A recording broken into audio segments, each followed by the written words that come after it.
nós vamos falar um pouquinho sobre um tema muito propício: dízimo não. Diga assim: dízimo não.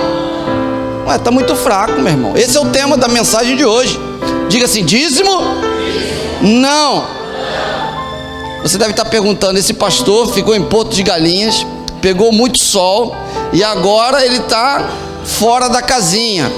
Abra sua Bíblia, por favor, num texto bíblico marcante, lá onde se encontra no livro de Êxodo, capítulo 36. O nosso Pentateuco, ele possui 5 grandes livros. Esse é o ano do ensino, 2019. Gênesis, Êxodo, Levítico, Número e Deuteronômio. Na minha leitura anual, eu já estou em Números. Tem gente que nem começou ainda, mas dá tempo, irmãos, para você ler a Bíblia toda. E esse livro de Êxodo, quando eu estava lendo, Deus estava falando profundamente ao meu coração. Abriu a sua Bíblia? Êxodo capítulo 36. Quando o pastor prega alguma coisa, não é que ele está vendo problemas na igreja, mas é que quando ele prega, geralmente, na maioria das vezes, é quando Deus fala comigo. E meu querido, Deus tem falado comigo de forma profunda nesses dias. Eu tenho tido uma experiência muito grande com Deus. Êxodo capítulo 36, dos versículos 3 a 7, eles vão tratar acerca desse tema que eu vou explicar para você. Eu vou ler na minha versão, que diz assim: Êxodo 36, de 3 a 7. Receberam de Moisés todas as ofertas que os israelitas tinham trazido para a obra da construção do santuário. E o povo continuava a trazer voluntariamente ofertas, manhã após manhã. Por isso todos os artesãos habilidosos que trabalhavam no santuário interromperam o trabalho e disseram a Moisés: Moisés, o povo está trazendo mais do que o suficiente, Moisés. A realização da obra que o Senhor ordenou, Moisés. Então, verso 6 de Êxodo 36 diz assim: Moisés ordenou que fosse feita uma proclamação em todo o acampamento, dizendo assim, abro aspas, nenhum homem, nenhuma mulher deverá fazer mais nada para ser oferecido ao santuário. Assim, o povo foi impedido, o povo foi proibido de trazer mais ofertas, porque já haviam recebido demais, mais do que o suficiente para toda a obra. Que Deus possa abençoar essa palavra lida aos nossos corações, amém? O tema da mensagem de hoje é dízimo não. Por que isso, pastor? Nós vamos falar um pouquinho do contexto, mas antes eu gostaria de dizer que nesse momento em que a gente acabou de ler, Moisés conclama o povo um pouquinho antes, dizendo assim: olha, tragam ofertas, tragam dízimos, tragam tudo que vocês têm para a obra do Senhor. O povo trouxe tanto, que a liderança de Moisés falou assim: Moisés, por favor, pelo amor de Deus, fale com o povo para não trazer mais ofertas, para não trazer mais dízimos. Dízimo não, porque tem demais. Aí Moisés, na frente do povo, olhou para o povo e disse assim: povo, está terminantemente proibido trazer dízimos e ofertas, porque nós já temos demais. Não traga dízimo, não traga oferta, porque o que nós temos já é demais. Amém? Eu sonho com uma igreja assim. Amém? Eu sonho. 50 anos, eu estava lendo esse texto, eu estava me imaginando como Moisés, à frente de um povo de 3 milhões de pessoas, e Deus falando assim: ó, Denilson, fala com o povo para não trazer mais dinheiro, não trazer nada, porque o que já tem, já é demais. Dízimo? Não. Eu sonho É um sonho de um pastor jovem de 50 anos, que estava correndo na beira da praia ontem. E Deus estava falando comigo: olha, vai acontecer um dia em que você vai pregar isso na sua igreja, porque eu vou sustentar. As pessoas não darão porque necessitam, as pessoas não precisam dar, porque quem vai sustentar serei eu, o dono da obra. Meu querido, para que Moisés chegasse nesse momento, eu logo queria ser o líder desse povo, recebendo essa informação. Mas Deus falou: mas para você chegar até lá, para que você sente na janela, você primeiro precisa ficar no corredor. Lembra de Romário? Quando entraram os jogadores no ônibus, aí um queria sentar na janela, ele falou: não, só senta na janela quem chega antes. Para que eu possa ser um líder como Moisés, para que você possa ser um líder como Moisés, para que você possa receber de Deus essa informação, essa determinação, você precisa caminhar como Moisés caminhou. E eu gostaria de alguns minutos, já que é o ano do ensino, destacar algumas características dessa caminhada do livro de Êxodo de Moisés, que você sabe. No capítulo 1, o povo sofria. Êxodo, Levítico e Êxodo 2. Já em Êxodo 2, Êxodo 1, o povo sofria. Êxodo 2, Deus levanta um homem chamado Moisés para liderar o povo.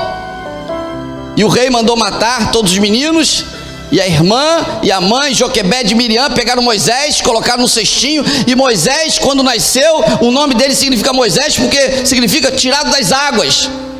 Aí você vai acompanhando no livro de Êxodo, capítulo 2, capítulo 3, ele é criado pela mãe, permanece nos 40 primeiros anos da vida, tendo tudo. É o momento em que Moisés tinha de tudo, e o pastor já pregou isso anteriormente.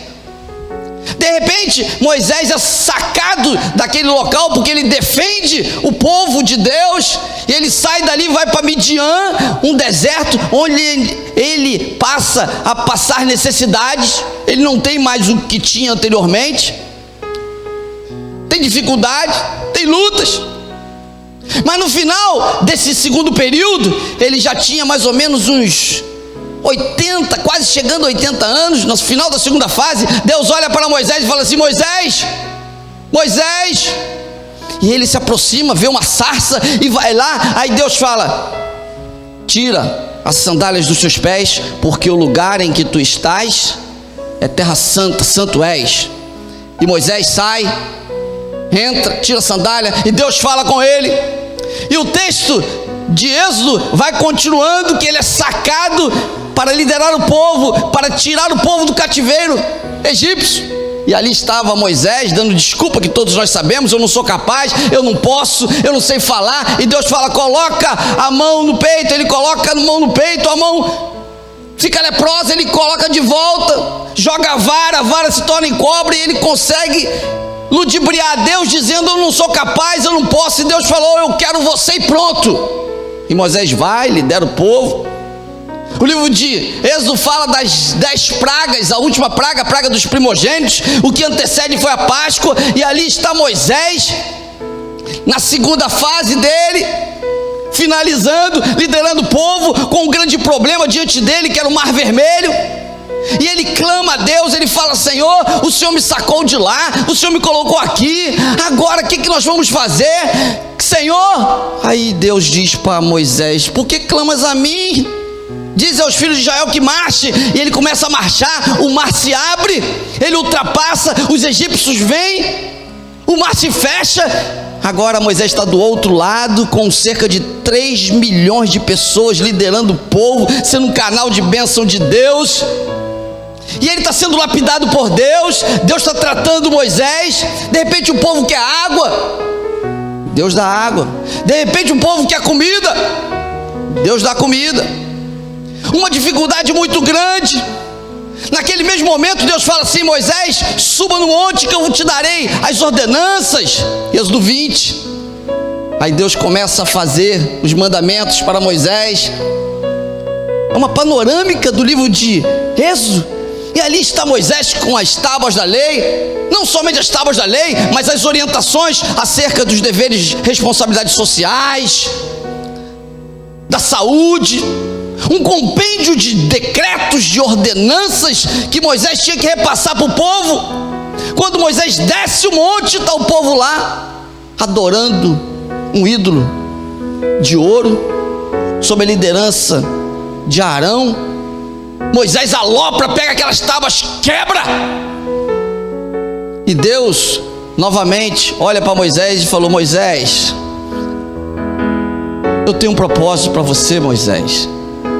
Aí você vai caminhando o livro de Êxodo, lá para o finalzinho, quase no texto de hoje.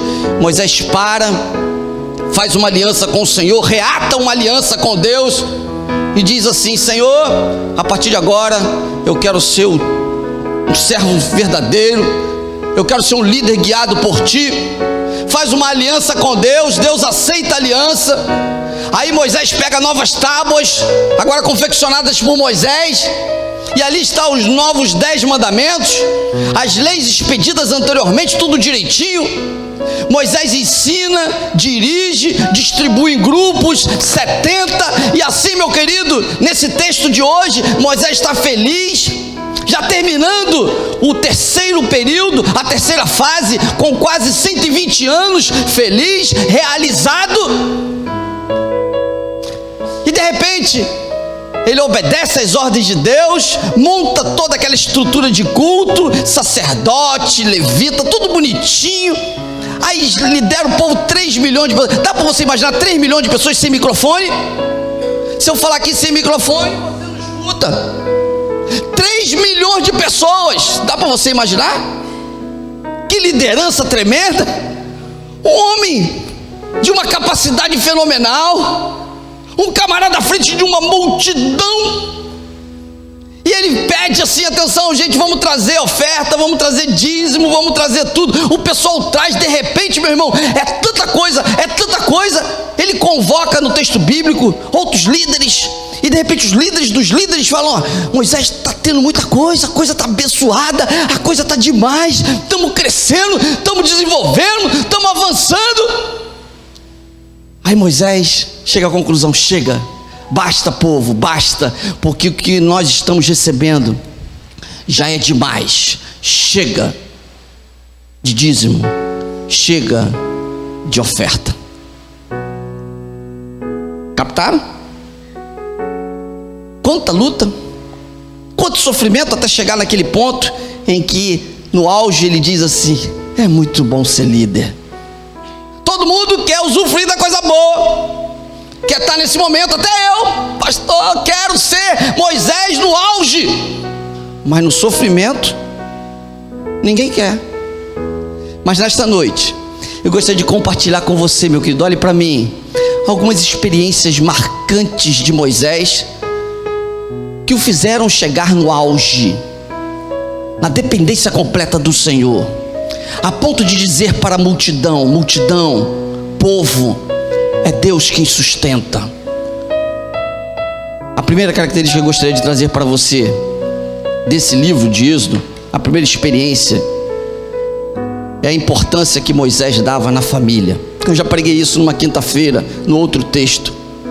Quando Moisés saiu e foi para o deserto de Midian, e de repente Deus o chamou para liderar o povo, o sogro dele, Jetro, pegou a esposa e pegou os 2 filhos e levou distante para que Moisés pudesse liderar o povo sem maiores impeditivos. Mas quando ele voltou e liderava o povo, Jetro já pegou a família e levou a família até Moisés, dizendo: toma que é tua, Tafarel, essa família é tua, a minha filha é tua, os meus netos, disse Jetro, são teus filhos. E quando Jetro, até preguei aqui num domingo, viu que Moisés estava muito preocupado com o povo, imagine 3 milhões, todo mundo com problema, fazendo uma lista. Aí Jetro falou: não é bom não, você tem que priorizar sua família, divida, distribua. A primeira característica marcante, meu querido, a experiência que Moisés tem, é valorizar a família. Valorize a sua família. Estava conversando lá em Recife com alguns amigos acerca disso.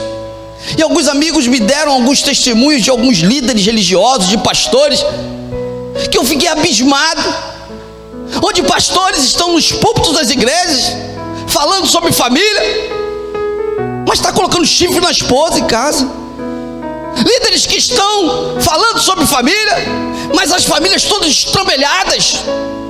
Líderes que estão dirigindo o povo, mas não dirigem a família, não conduzem a família, não valorizam a família. Meu querido, a experiência que Moisés nos traz, a primeira grande de um sucesso futuro, foi que ele valorizou a família. Valorize a sua família, valorize o seu filho. Ah, pastor, mas eu tive um filho quando era menino, eu não era cristão. Mas é seu filho, não é maldição. Você tem que criar, você tem que sustentar, é missão tua. Você precisa valorizar a sua família, os seus pais, os seus irmãos, os seus tios, independente de como eles sejam. A Bíblia diz: honre teu pai e tua mãe para que se prolongue seus dias. Não é honre o seu bom pai, honre a sua boa mãe, honre o seu pai e a sua mãe. É missão nossa. A Bíblia diz: pais, não provoqueis a ira dos vossos filhos, mas criai-os na demonstração do Senhor. Tem pai que não acorda o filho para vir para a igreja, não traz para a igreja. Não, coitadinho, deixa o menino dormir, ele vai dormir no inferno depois. Valorize a sua família. Você tem que ganhar a sua família. Você não pode dormir se o seu filho, se a sua filha, se a sua mãe, o seu pai estão indo a passos largos para o inferno. Você não pode ficar tranquilo, meu querido. Moisés entendeu isso e valorizou.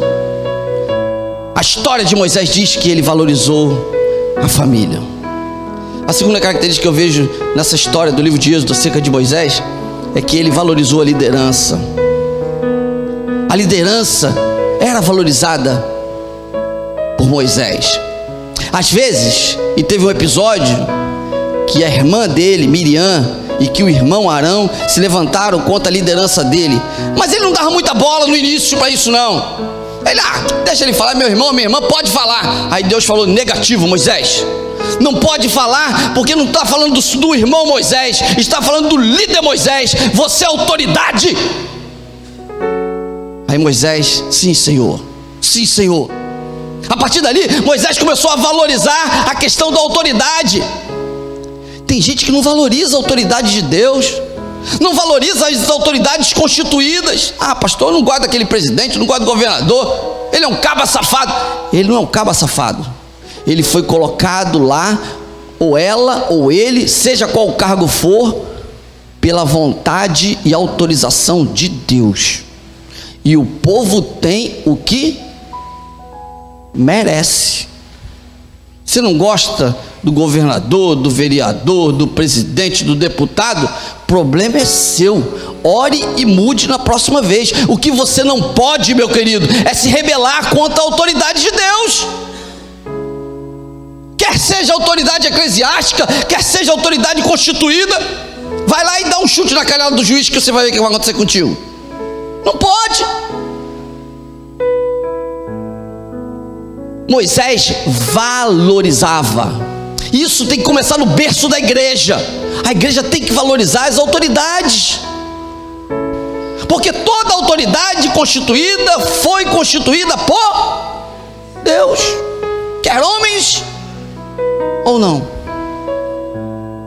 Em terceiro lugar, ele aceitou o não de Deus. É interessante destacar que nos 10 mandamentos, dá uma olhadinha lá, dos 10 mandamentos, a maioria dos mandamentos é não, não, não. Não matarás, não furtarás, não terás outro Deus diante de mim, não farás para ti de imagem de escultura. Somente 2 mandamentos que não tem o não. Lembra-te do dia do sábado para santificar, e o outro é o que? Honra teu pai e tua mãe. O que eu quero dizer? No livro de Êxodo, você vai ler o livro de Êxodo como eu li, irmãos, o que tem de não ali é não para cá, é não para lá. A terceira característica é que Moisés aprendeu com Deus, e Deus é mestre em ensinar com não. Olhe para o seu irmão e diga: meu irmão, Deus é mestre em ensinar com não. Mas tem gente, pastor, que só gosta de sim. Eu sei disso. Eu tenho filhos em casa. Você tem também. Pai, eu quero comprar um negócio assim de 10 mil reais. Não. 5 mil? Não. 3 mil? Não. 1.000? Vou pensar. 500? Calma. 100? Sim. Deus é mestre em fazer isso, meu querido.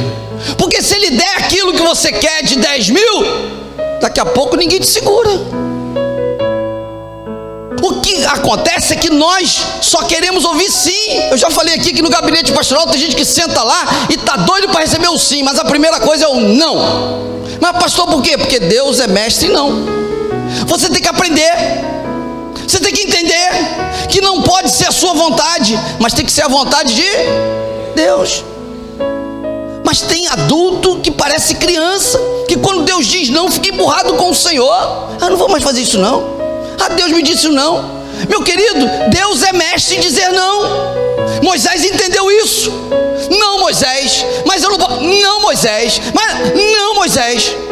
Chegou um momento em que Deus falou assim, Moisés, e aí? Senhor, o povo está com sede, eu não aguento mais, Deus. Moisés, calma, fala para a rocha, rocha, água. O que Moisés fez? Pegou a vara, meu irmão, e deu 2 lambadas. Tá. O que aconteceu? Saiu água ou não saiu? Saiu. Mas Deus falou o quê? Eu mandei você falar, eu não mandei você bater. Moisés, quando estava com 120 anos, na porta de entrar para Canaã, Deus falou: por que você deu uma lambada na rocha, você não vai entrar. Aí ele esperneou, chorou, meu Deus, Senhor. Aí o que Deus fez? Teve misericórdia? Teve nada. Não vai. Eu vou te dar uma colher de chá, Moisés. Suba no monte, vai lá, suba no monte e você vai ver a terra de longe. Deu uma colher de chá. Meu querido, Deus é mestre em dizer não. Aprenda isso. Você não quer chegar no momento em que Moisés chegou? Eu quero. Então aprenda a receber não do Senhor. Olhe para o seu irmão e diga: meu irmão, aprenda a receber o não do Senhor. Em quarto lugar, vocês estão acompanhando? Em primeiro lugar, a importância da família. Em segundo lugar, o valor da liderança. Em terceiro, aceitar o não de Deus. Em quarto lugar, a importância que Moisés tinha acerca do testemunho, da vida. É interessante que quando Moisés subiu lá no monte e Deus falou com ele, ele voltou e a face de Moisés resplandecia. Olha, face dele. Ninguém conseguia olhar, naquela época não tinha óculos escuros, né? Como não tinha óculos escuros da Receita Federal para distribuir para todo mundo, se fosse na chama eu dava óculos escuros para todo mundo. Mas não tinha óculos escuros. Aí Moisés teve a ideia: vou colocar um véu, porque na hora que o pessoal olhar para mim, não vai ficar com aquele zaroio, vai ficar olhando de frente mesmo. Ou seja, meu querido, Moisés não precisava falar para mostrar a glória de Deus. A glória de Deus estava estampada na face de Moisés. Amém? Foi uma grande experiência. Existe um jovem, dizem que é de Francisco de Assis, que falou, ele diz assim, abro aspas, teve outra pessoa que falou também, mas diz assim: não fale do amor, mas viva o amor. Outros dizem assim: não pregue o evangelho, não fale o evangelho, se possível fale. Na maior parte do tempo, viva o evangelho. A grande experiência que eu tiro desse texto do véu de Moisés é acerca do testemunho de Moisés. É mostrar o que tem de crente que é falador, o que tem de crente que só fala coisas evangélicas, misericórdia, chuta uma pedra, misericórdia, ou bênção, não sei o que mais, daqui a pouco está xingando. Não adianta você falar, não adianta você ter um linguajar evangélico, Você precisa viver. Você não pode falar um linguajar evangélico se não está vivendo. Estava aconselhando uma pessoa aí, e essa pessoa aí que estava aconselhando teve um namoro na rede social evangélica. Ó, que coisa legal, show. Pastor, quero namorar. Rede social evangélica, que benção. Se conheceram na primeira noitada motel. Rede social evangélica, isso para mim não é evangélico. Outro caso foi aquele que vocês viram na televisão, que a mulher entrou na rede social, foi lá com o camarada bateu nela, tudo, toma, pá, pá. Ainda depois reclamou, mas eu não sabia. O que tem de cristão assim, com capa de evangélico, com túnica de evangélico, com terno de evangélico. Lá na igreja do Rio de Janeiro, que eu não vou falar qual igreja, o pastor estava saindo com 2 meninas da igreja. A igreja fechou. Tem pastores que estão aí, que estão pulando dos prédios por problemas pessoais. Uma liderança, um povo que se diz evangélico, que fala, que canta, mas que não vive o evangelho genuíno, que não estampa o evangelho de Deus.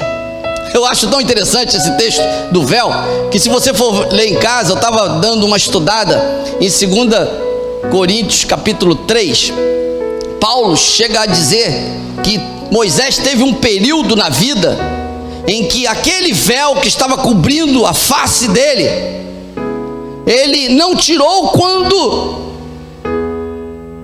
a bênção de Deus tinha passado. Veja lá em 2 Coríntios, ele não tirou. Aí Paulo, ele interpreta, faz uma hermenêutica, uma exegese, dizendo que ele não queria mostrar que a glória de Deus tinha passado dele. Parece que isso acontece conosco. Quantas pessoas que eu conheço estavam na unção, bênçãos de Deus, canal de bênção de Deus, mas deixaram de buscar a Deus, deixaram de ser dependentes de Deus, começaram a ser apenas gospel, evangélicos, não vivendo o cristianismo autêntico, não dando um testemunho autêntico. Estão como que vivendo como eram antes, tentando mostrar unção, onde na verdade não tem unção nenhuma, porque só há unção quando a busca. A unção passou. É como Sansão, tinha unção e perdeu unção. Saul tinha unção, perdeu unção. Tem crente que perde a unção, está cheio de véu, mostrando em palavras a ação de Deus, mas com uma vida totalmente indigna. Moisés mostra pra gente que o testemunho é fundamental. E em última análise, eu concluo acerca da experiência de Moisés. É que além de tudo isso, meu querido, eu posso dizer que ele aprendeu a ofertar mais do que o dinheiro. A grande lição desse texto é que Moisés, ele disse para o povo: nós não queremos o dinheiro de vocês, nós não queremos os bens de vocês. Aqui não está escrito, mas eu posso interpretar: mas nós queremos o tempo de vocês. Porque o dinheiro, as ofertas eram para o tabernáculo, o santuário que estava ali. Estava totalmente pronto, tudo lindo, tudo maravilhoso, e precisava de gente, de pessoas, não de dinheiro. A quinta grande lição que eu trago nesta noite é: Deus não quer o seu dízimo, a sua oferta. Deus quer você. Ele não precisa do seu dinheiro. Quem tem ouvidos, ouça o que o Espírito diz às igrejas. O Senhor não quer o seu dinheiro, não quer os seus bens. O Senhor quer você. Eu gostaria de dizer para você nesta noite, meu querido, que o tema dessa mensagem é propício para esse contexto, dízimo não, porque nesta noite Deus está aqui e quer dizer para você que Ele não quer o seu dinheiro, Ele não precisa do seu dinheiro, Ele quer o seu tempo, Ele quer você. Mas para que você tenha Ele verdadeiramente, você precisa entender que a sua família é o grande presente que Ele te deu. Em segundo lugar, a liderança que você tem foi uma liderança que Ele te deu e você não tem valorizado. Em terceiro lugar, você tem que aceitar que Deus, Ele trabalha. Não adianta você ficar mudando de igreja, porque Deus é mestre em dizer não. Não é você se adaptar a uma igreja, não é a igreja se adaptar a você, porque toda igreja é feita de pessoas problemáticas. Se você for no hospital, você vai encontrar um montão de gente doente. Se você for no Juqueri, vai encontrar um montão de gente insana. A igreja é formada de pessoas estrambelhadas, mas que foram lavadas e remidas pelo sangue de Jesus. Contudo, existe um montão de gente que está aqui, não foi lavado, não foi enxaguado, não tem aquela roupa que você não lava e enxaga, você só dá uma mergulhada nela, assim, aí coloca no varal, está lá, cheio de fedor. Tem gente que está no meio da igreja assim. Agora a culpa não é da igreja A, igreja B. Você tem que ter esse discernimento do Senhor. Deus trabalha com não, mais do que com não, do que com sim.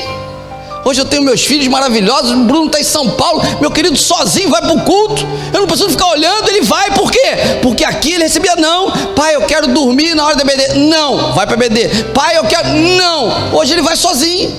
Eu fui criado assim, no Rio de Janeiro. Meu pai não era evangélico. E eu chegava para meu pai, olha, não deixa eu ir não. A minha mãe, não, quem manda aqui sou eu nessa parada. Mulher de Deus com autoridade. E meu pai trema. Que? É ela mesmo. Mandava na casa com autoridade, no bom sentido. Quando ele estava lúcido, ele nem lembrava. O que houve? Você foi para a igreja? Não sabia. Uma vez ele chegou com um carro, bateu o carro e falou, quem bateu com o carro? Foi ele, que não sabia. Mas minha mãe com autoridade criou a gente nos caminhos do Senhor. E hoje eu estou aqui, não estou obrigado. Viajei 12 horas, cansado. Mas é um prazer, é um privilégio. Ninguém me obriga a estar aqui não, meu irmão. Aprendeu o não do Senhor. Em quarto lugar, você precisa compreender a importância de um testemunho. Chega, basta de crente falador. Eu não aguento mais. Irmãos, eu estou sem paciência. Pastor, mas lá em Coríntios diz isso. Que diz isso nada, meu querido. Vá valorizar sua mulher. Pastor, Deus me falou que aquela irmãzinha é minha. Ela é casada, meu. Não, mas Deus me falou. Não falou nada, foi o diabo que falou para você. O que tem de gente com capa de crente que conhece a Bíblia, sabe tudo de Bíblia, mas não vive nada. Conhece a palavra, mas não vive. Testemunho, muito mais do que palavras, é viver um cristianismo autêntico. Será que você pode pegar o seu celular e ceder para qualquer um para ver? Não, pastor, meu celular não pode, porque que negócio é esse? A sua vida é um livro aberto, a sua mulher não vê o seu celular, o seu marido não pode, seus filhos não podem. É um casulo cheio de coisa errada ali, meu irmão. Um dia vai explodir. Aí depois quando explode eu estou arrependido. Não está arrependido não, é porque explodiu, a casa caiu.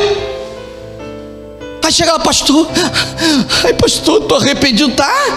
O pecado foi cometido 3 anos atrás. Chega lá, pastor, ela soube agora, você é incompetente, tem que sofrer mesmo. Isso não é arrependimento. Amém?